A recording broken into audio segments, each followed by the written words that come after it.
Chocolate midges are tiny flies that are the primary pollinators of cacao trees, which produce chocolate. Size: they are about the size of a pinhead, measuring 1 to 4 m. Activity: they are most active at dawn and dusk, when the cacao flowers open. Habitat: they are native to dense, shady rainforests, where they spend their time in damp, shaded spots like crevices of logs, roots, and leaf debris.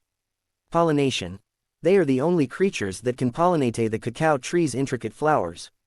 Genus: the genus Forsipomia plays a key role in pollinating the cacao tree. Chocolate midges are tiny flies that are the primary pollinators of cacao trees, which produce chocolate. Size: they are about the size of a pinhead, measuring 1 to 4 m. Activity: they are most active at dawn and dusk, when the cacao flowers open. Habitat: they are native to dense, shady rainforests, where they spend their time in damp, shaded spots like crevices of logs, roots, and leaf debris.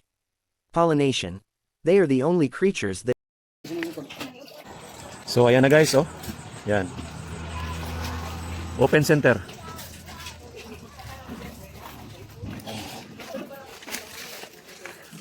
Ayan na guys, oh. Kitang-kita na. Kita na yung mga bunga. Pasok na yung araw. Yan. Kinuha lang natin yung mga damo. Saka yung mga konting sprout para makapasok ang araw. Konting linis lang.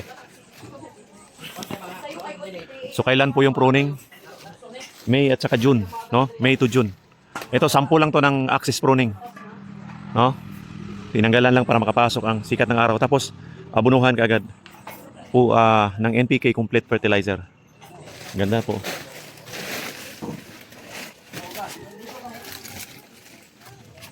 Ayan. Tingnan mo sa labas. Kitang-kita na yung mga bunga.